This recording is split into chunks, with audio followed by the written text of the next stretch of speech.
né? Então a gente está aqui para dar as boas-vindas, né? Dizer que é uma honra poder lhe receber aqui, em nome da Unali, em nome da Alepa, e que a gente possa aprender bastante aqui, sabendo que o Rio Grande do Sul é um estado, né, que tem sido muito afetado pelas mudanças climáticas. Eu acho que o Brasil inteiro e o mundo inteiro, né, sofreu junto com o que o Rio Grande do Sul atravessou o ano passado, né? E isso tem uma marca muito forte ainda para esse ano, então a gente espera poder ouvir a sua palestra e poder ter grandes aprendizados também. Então é com muita alegria que eu passo a palavra para Vossa Excelência. Muito obrigado. Obrigado, muito boa tarde então a todas as pessoas aqui presentes. Saúdo o deputado Dirceu, que representa aqui a nossa União Nacional dos Legisladores e Legislativos dos Estados. Tão bom poder voltar aqui para o Pará. A gente passa um calor aqui, mas sempre é um estado maravilhoso, muito bonito. Já tive a oportunidade de várias vezes vir aqui. Fazia um certo tempo que não vinha, Dirceu, mas é um grande prazer estar aqui. Eu queria agradecer o fato da Unali nos ter selecionado para apresentar uma experiência que a gente desenvolveu ao longo desse ano. Eu não sei se tenho... Como é que faz para passar os slides ali? Ah, tá aqui, ó, tá aqui, ó, tá aqui.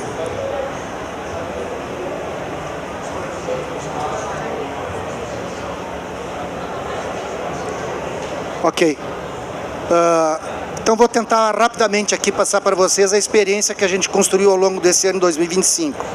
Como foi dito, o Dirceu falou, o Rio Grande do Sul vem sofrendo muito com as mudanças do clima. Eu selecionei essa primeira foto aqui, porque eu acho que todo mundo viu aquelas imagens das enchentes que aconteceram no Rio Grande do Sul em maio do ano passado, né? Só que antes daquelas enchentes, nós tivemos 3 anos seguidos de seca. Nunca tínhamos tido uma situação desse tipo, do estado do Rio Grande do Sul ter 3 anos consecutivos de seca que levaram a perdas significativas, principalmente na agricultura e na pecuária, mas também para outros setores, né? E depois desses 3 anos consecutivos de seca, nós tivemos em setembro de 23, novembro de 23, grandes enchentes, e em maio de 24, a maior enchente de todas, né? Isso aqui é o cais do Porto de Porto Alegre, bem no centro de Porto Alegre. Teria outras fotos, outras imagens, mas Porto Alegre ficou praticamente 30 dias embaixo d'água. Acho que vocês acompanharam aquilo, né? Então o nosso estado efetivamente vem sofrendo essas mudanças, e nós na Assembleia Legislativa, então, esse ano, criamos esse processo que a gente chama de Pacto RS 25. Eu queria aproveitar aqui para saudar alguns companheiros lá do Rio Grande do Sul que estão aqui, o pessoal do Sindicato dos Trabalhadores de Aplicativos, estão nos honrando com sua presença também, o jornalista Rodrigo Lopes, da RBS, né, que inclusive coordenou alguns debates do Fórum Democrático Pacto RS 25. Quer dizer, o Pacto RS 25 foi um processo voltado a pensar uma estratégia de desenvolvimento capaz de combinar crescimento econômico com o enfrentamento da crise ambiental, né? Entendíamos que é possível superar essa dicotomia entre crescimento e preservação da natureza. Não há por que ter essa dicotomia. A gente tem que trabalhar essa possibilidade de ter uma economia com sustentabilidade e, ao mesmo tempo, preservar o meio ambiente, né? A ideia era responder a um duplo desafio. O primeiro deles, enfrentar a crise climática, com secas e enchentes que tem nos assolado, formulando propostas para a mitigação e adaptação frente às mudanças do clima. E, por outro lado, recuperar o dinamismo da economia gaúcha, que nos últimos anos tem crescido abaixo da média nacional. Se a gente pegar aí os últimos 20 anos, o Rio Grande do Sul vem tendo um desempenho econômico abaixo da média nacional. Então nós precisamos responder esse duplo desafio, porque uma economia que fica estagnada também gera menos oportunidades de trabalho, de renda, menos arrecadação para o setor público cumprir com as suas funções de fornecer serviços e políticas públicas para a população. Como é que a gente resolveu fazer? Nós resolvemos fazer um processo participativo. através do Fórum Democrático da Assembleia Legislativa, que é um espaço de diálogo com a sociedade civil organizada, que anualmente, desde 1999, então já são 26 anos de existência do Fórum Democrático da Assembleia Legislativa, ele anualmente define um tema a ser debatido ao longo do ano. A gente abre um edital sempre no início do ano e as entidades de representação estadual, que são com representação de todo o Estado, se inscrevem para compor o Conselho Deliberativo do Fórum Democrático. Esse ano nós tivemos 82 entidades de representação estadual que compuseram o Conselho Deliberativo, e esse Conselho Deliberativo acolheu a nossa proposta de que o tema a ser debatido no ano de 2025 seria a sustentabilidade ambiental, econômica e social. Foram definidos 4 eixos de debate: a transição energética, a sustentabilidade da indústria no comércio e nos serviços, a sustentabilidade na agricultura e pecuária e a superação das desigualdades sociais e regionais, né? Nós temos uma situação no estado do Rio Grande do Sul onde, grosso modo, a metade norte do estado é mais desenvolvida e a metade sul é menos desenvolvida, né? Tem situações bem distintas, né? Uma de alto desenvolvimento e outra de baixo desenvolvimento. Afora as desigualdades sociais existentes em todas as grandes cidades e no estado, né? Concretamente, o que foi feito? Nós tivemos 5 grandes debates. Um grande debate sobre transição energética, um sobre sustentabilidade na indústria, comércio e serviços, outro sustentabilidade na agricultura e pecuária, o debate sobre superação das desigualdades sociais e regionais e um debate sobre cultura e crise climática, inclusive com a presença do Mia Couto, que é um escritor que também é bastante conhecido e também biólogo e trata desses temas ambientais. Todos esses debates foram abertos a todo e qualquer cidadão que quisesse participar, porém, obviamente que os convites foram dirigidos para as entidades de representação social, né? Então, o grosso dos participantes foram pessoas que representavam entidades. Nós tivemos, nesses 5 grandes debates, todos eles realizados em Porto Alegre, 1.983 participantes que participaram presencialmente e a TV da Assembleia Legislativa transmitiu ao vivo todos eles. Tivemos mais quase 4.000 pessoas que participaram pela TV e pelo YouTube da Assembleia. Também estimulamos que organizações da sociedade civil, universidades e as frentes parlamentares existentes na Assembleia Legislativa organizassem aquilo que a gente chamava de plenárias livres. Foram organizadas 6 plenárias livres dessa natureza, onde não foi a Assembleia que organizou, foi a população, entidades, enfim, que organizaram. Uma sobre os desafios da transição ecológica, outra sobre mulheres negras construindo um caminho sustentável, a cultura e as artes como ferramentas para o desenvolvimento sustentável, equilíbrio e equidade, o novo mundo que precisamos não é novo, cooperativismo e economia solidária e uma última de inovação tecnológica e desenvolvimento sustentável. Essas plenárias tiveram a participação de 503 representantes de movimentos sociais e organizações da sociedade civil. Todas essas atividades, obviamente, foram levantando propostas, né, que depois eu vou tratar ali de como é que é a sistematização delas.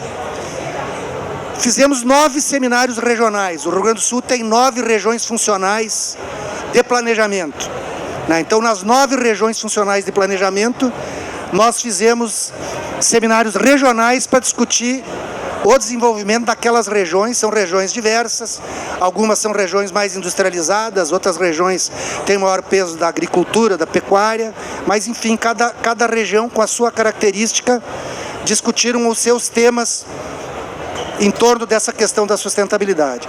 Esses seminários regionais foram realizados em parceria com os Conselhos Regionais de Desenvolvimento. O Rio Grande do Sul, desde 1990, tem definido em lei Conselhos Regionais de Desenvolvimento. São 28 Conselhos Regionais de Desenvolvimento. Algumas das regiões funcionais têm até 3 ou 4 Conselhos Regionais, outras têm um só. Esses Conselhos Regionais de Desenvolvimento, eles reúnem o poder público, prefeituras, câmaras de vereadores, entidades da sociedade civil organizada, sindicatos de trabalhadores, entidades empresariais, as universidades públicas, as universidades comunitárias, os institutos federais de educação, também universidades e faculdades privadas, enfim, reúne todo um conjunto de setores que discutem planos estratégicos de desenvolvimento para cada região. É já uma tradição no Estado essa participação dos conselhos regionais. Nesses 9 seminários regionais, nós tivemos participação presencial de 2.178 pessoas, oriundas de 107 municípios. Nós somos 497 municípios no Rio Grande do Sul. Foram oriundas de 107 municípios, que representam esses 107 municípios quase 60% da população do nosso estado. Ao todo, nesse processo, nós tivemos, entre participação presencial e participação através das redes sociais e depois também de uma plataforma digital, nós tivemos participação presencial de 5.480 pessoas, sendo que quase 31% eram representações governamentais. Porém, quase 70% eram representações da sociedade civil. Inclusive, uma presença muito forte das universidades. Foram 833 professores e pesquisadores que se inscreveram e participaram, 608 de 27 universidades públicas e institutos federais, sediados no Estado, 205 das 14 instituições comunitárias de ensino superior do Estado, que são universidades que não são públicas, elas são de natureza jurídica privada, porém sem fins lucrativos, são organizadas historicamente por comunidades do interior do Estado, e também 21 o que está acontecendo aí? De 6 universidades privadas. Isso aqui é para ter uma ideia de quem participou do processo, né? Nós tivemos 90 prefeituras, 57 câmaras de vereadores, 16 órgãos do governo estadual, 17 órgãos do governo federal, 29 entidades ambientalistas, 166 organizações da sociedade civil e organizações não governamentais, 73 entidades culturais, 59 cooperativas ou organizações de economia solidária, 58 de conselhos de representação social, quer sejam municipais, estaduais ou estadual, né? 25 canais de mídia regional, 72 sindicatos de trabalhadores, 35 entidades empresariais, 134 empresas privadas, 27 instituições de ensino superior públicas, 13 comunitárias e 6 privadas. Então, uma participação bastante significativa, bastante representativa da sociedade gaúcha. Isso aqui é para ter só uma ideia, né, de como é que foi. A maior participação, de fato, foi da sociedade civil, né, 30% das entidades, né, governo 16%, mas, enfim, aquela outra tabela ali já mais ou menos mostrava. E nós também criamos uma plataforma digital, porque muitas pessoas não têm como ir presencialmente numa reunião dessas, né? Essa plataforma digital foi construída a partir de um acordo de cooperação técnica com a Diretoria de Participação Digital da Secretaria-Geral de Governo da União, que já tinha organizado o processo do Plano Plurianual Participativo da União. Nós customizamos aquela plataforma para o uso do Fórum Democrático nosso. E essa plataforma, depois, quem tiver interesse em entrar na plataforma, nesse pequeno panfleto ali tem um QR Code ali, depois se alguém quiser entrar na plataforma. Essa plataforma ela tem duas dimensões. Tem uma dimensão formativa e uma dimensão deliberativa. A dimensão formativa é a seguinte: tem uma central de conteúdos, tem diversos documentos, podcasts com experiências, boas práticas, vários documentos significativos. Nós criamos uma curadoria com essas universidades que participaram, que selecionaram todo um conjunto de documentos tratando dessas questões climáticas, etc. Inclusive o painel das Nações Unidas sobre as mudanças do clima, em português, que muita gente se queixa que só consegue em espanhol ou em inglês. Tem vários documentos, então, para que as pessoas não só participassem para tomar decisões ou fazer propostas, mas também pudessem, né, se informar a respeito de todo esse processo. E a dimensão deliberativa, ela implicava que as pessoas podiam apresentar propostas ali, podiam inserir na plataforma propostas. As que não puderam ir nos seminários e atividades presenciais, podiam inserir propostas. E realizamos, com apoio do Senado, a oficina Interleges de Responsabilidade Social, Ambiental e Governança no Poder Legislativo, com os servidores internos e assessores internos da Assembleia Legislativa. Esses são os eixos temáticos do nosso Plano de Logística Sustentável. E quais os objetivos de desenvolvimento sustentável da Agenda 2030 que se relacionam com eles, né? Então são racionalização e consumo consciente, gestão de resíduos, governança, inovação, ética e transparência, ocupação mais adequada dos espaços físicos, qualidade de vida no trabalho, acessibilidade e diversidade social, contratações sustentáveis. Aliás, está tendo aqui na COP um debate que o Ministério da Gestão e Inovação está fazendo sobre esse tema das compras sustentáveis. Não é possível que a gente só leve em conta a questão do menor preço. A gente pode e deve estabelecer outros mecanismos para que as compras públicas sejam sustentáveis, né, em todas as cadeias produtivas que oferecem serviços e produtos ao setor público. As principais ações e realizações previstas que já vinham sendo realizadas e estão sendo realizadas são redução do consumo de papel. Nossos sistemas hoje são todos eletrônicos, todo o processo administrativo eletrônico, o processo legislativo eletrônico, não há mais necessidade de documentos físicos, digitalização de arquivos, né? Isso levou a uma redução de consumo nos últimos 5 anos de 6 toneladas de papel, não estamos contando tinta e outras coisas, está tendo uma falha ali de vez em quando. Economia de água e energia, medidas para reduzir, né, perdas de água e etc., também na questão da energia.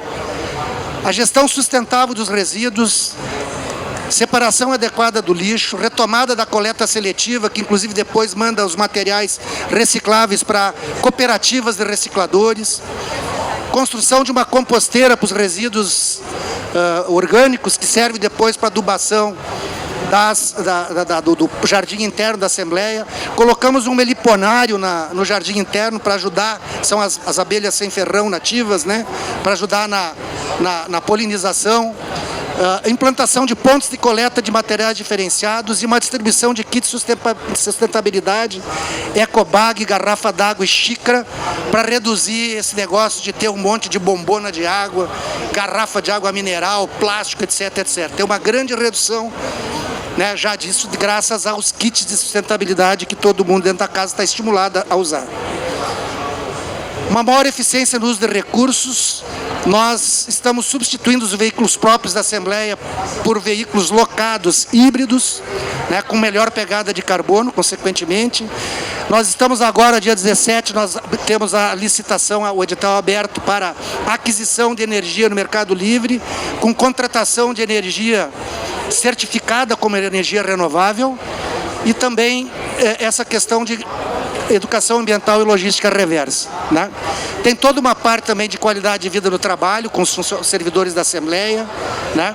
Enfim, tem todo um conjunto de questões, o portal da transparência. Criamos o selo, também por resolução de mesa, o selo Mandato Amigo do Meio Ambiente.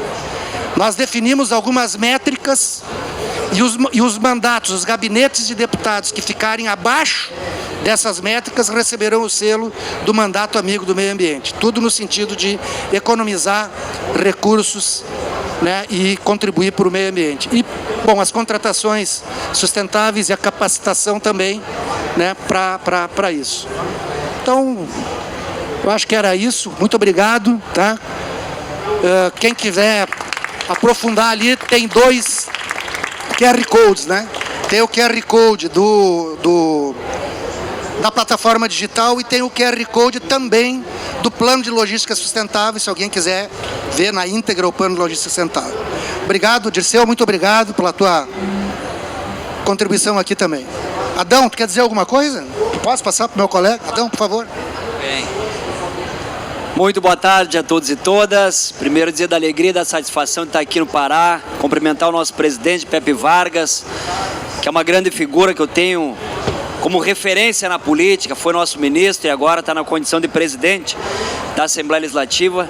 Agradecer a oportunidade de estar aqui com vocês, certamente aqui muitos trabalhadores também da Assembleia do Pará e outras assembleias, e trazer esta apresentação que o presidente traz da sustentabilidade, uma gestão inovadora, e aqui eu quero reconhecer o trabalho dessa administração, dessa gestão agora desse ano, que tem feito a diferença, pensando nessa pegada da sustentabilidade, que é um tema que todos nós precisamos debater com muita responsabilidade.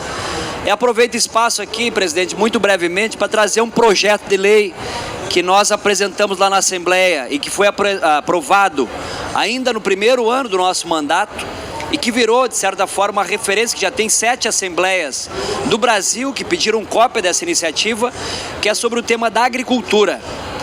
Eu venho da agricultura familiar, nasci no interior do estado do Rio Grande do Sul, e nós apresentamos um projeto que foi construído de forma coletiva com os movimentos sociais, com a universidade, com a academia, que é uma política estadual de fomento à agricultura regenerativa, sustentável e biológica. Nós precisamos se preocupar com o tema dos agrotóxicos. O meu pai era um agricultor e foi parlamentar junto com o Pepe Vargas, deputado federal, e ele dizia que sempre quando for fazer uma crítica, né, o tema do químico, do agrotóxico, tem que apresentar algo diferente, algo melhor. Então, nesse sentido que nós apresentamos essa iniciativa, que é a dos biológicos, que é comprovado cientificamente que consegue produzir mais, preserva o meio ambiente, é o ponto principal, também consegue dar mais renda ao agricultor, né, barateia o custo da produção e, obviamente, cuida da saúde do agricultor e do consumidor. Nós temos um exemplo, para finalizar, que é a cadeia produtiva do arroz agroecológico.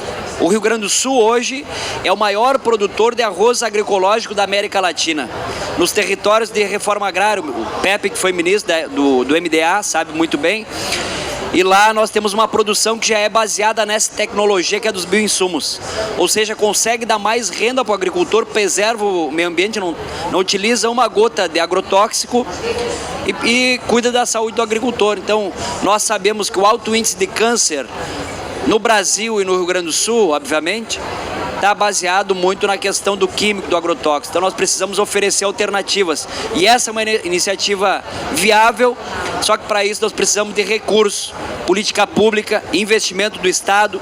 Por exemplo, nós queremos que o Banco Público ofereça linha de crédito para o agricultor, que ele possa tirar crédito com juro menor para fazer essa transição. As biofábricas, nós queremos ter biofábrica no território rural, através da cooperativa ou de associação de agricultores. Então é possível, e é uma iniciativa que nós aprovamos lá na Assembleia, que já tem em 7 Assembleias Legislativas do Brasil pautando esse tema. Quero cumprimentar aqui o vereador Léo Costa, lá do município de Cachoeirinha, é um defensor do meio ambiente e é um jovem que tem nos orgulhado lá como vereador do nosso estado do Rio Grande do Sul.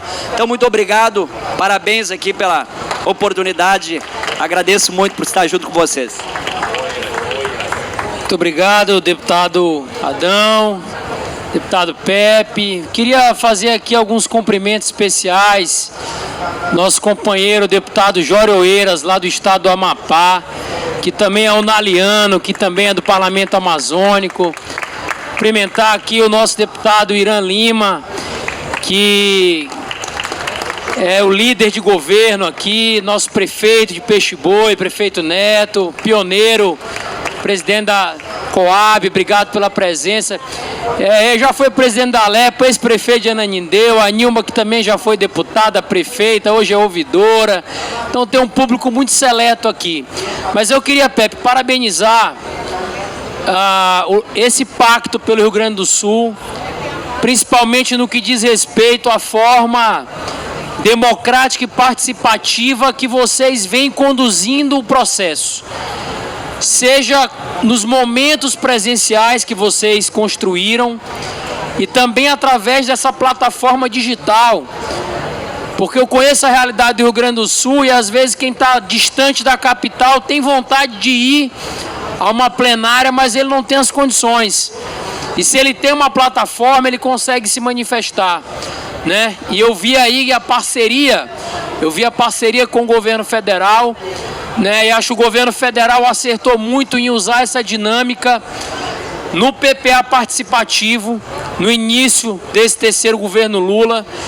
E eu tenho um exemplo vivo, eu venho de uma cidade, deputado Irã, que é Marabá, uma cidade que tem 315 mil habitantes, e eu propus lá na plataforma do PPA participativo do governo federal a construção de um hospital universitário na minha cidade. O estado do Pará, que é um estado que tem mais de 8 milhões de habitantes, só tem 2 hospitais universitários e os 2 aqui na capital. E quando eu apresentei isso, Irã, muitos acharam que era uma loucura. E a gente fez uma campanha, tivemos mais de 6 mil votos pela plataforma, o governo federal aprovou, a prefeitura doou o terreno para a Unifespa, agora a EBSER aprovou o projeto e a gente está desenvolvendo o projeto executivo que custa 9 milhões de reais, só o projeto executivo. Marabá vai ter um hospital universitário federal com 100 leitos para atender aquela região, né? Então acho que essa dinâmica de inclusão, de participação popular é o grande caminho. Parabenizar pela iniciativa da Assembleia do Rio Grande do Sul, que dá um exemplo para as outras assembleias, viu, Irã? Acho que para a gente aqui é inspiração ter uma assembleia, né, que faz a sua parte também. Eu acho que isso serve para a gente. Muitas vezes a gente critica muito o que está acontecendo, mas quando a gente olha para a nossa casa, às vezes a gente não faz a coleta seletiva no nosso apartamento, no lugar que a gente mora, né? As pequenas coisas a gente deixa de fazer.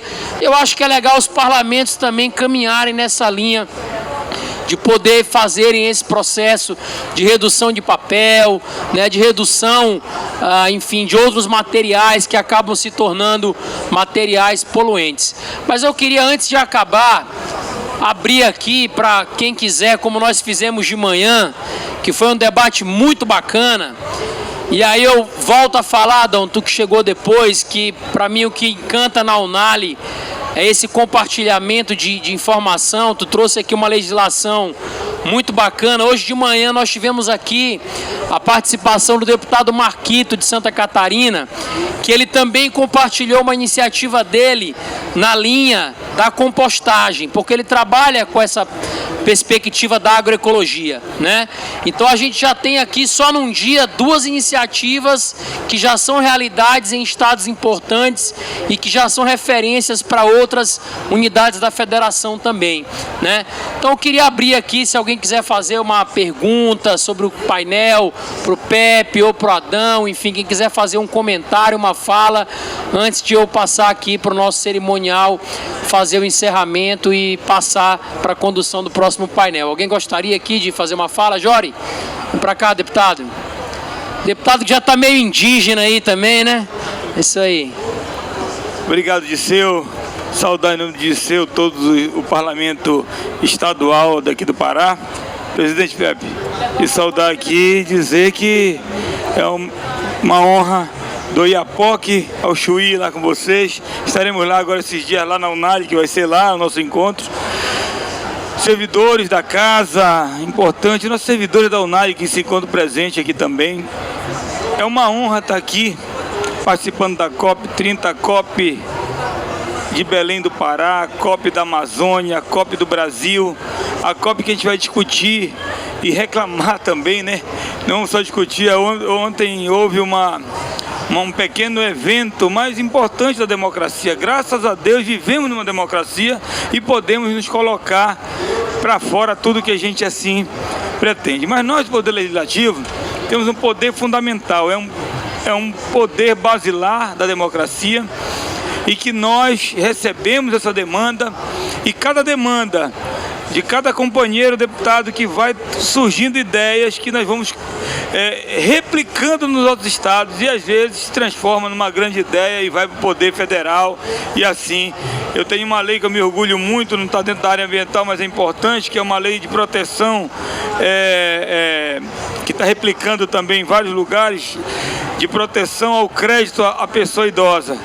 né? E a gente teve uma discussão, inclusive na Associação Brasileira dos Bancos, sobre isso, foram até mim, para tentar aumentar de 60 anos para 75 anos, mas no Amapá só se faz empréstimo com a assinatura física da pessoa idosa, que tem quantos idosos são lesados?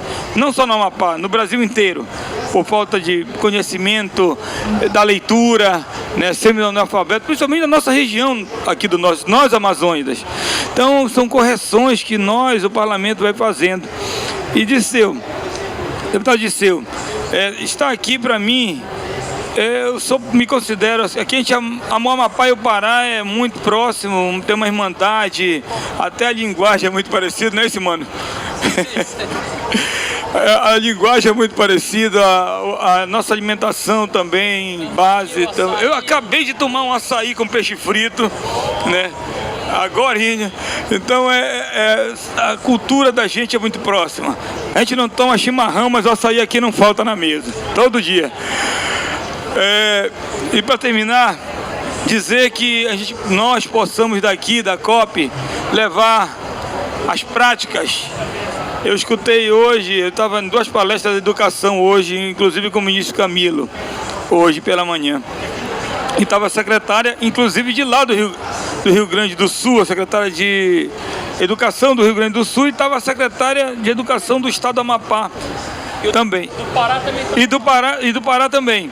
E aí, olha só, iniciativas como Grêmio Estudantil, não sabia que só apenas 14% das escolas têm Grêmio Estudantil ativos. Olha só, e eu comecei no Grêmio Estudantil, pô. Quantos políticos começaram no Grêmio Estudantil? E que foram levar, o que se fazia no Grêmio Estudantil? Levar as ideias daquela turma ali, da escola e tal, para a direção. E hoje a gente leva a demanda da população.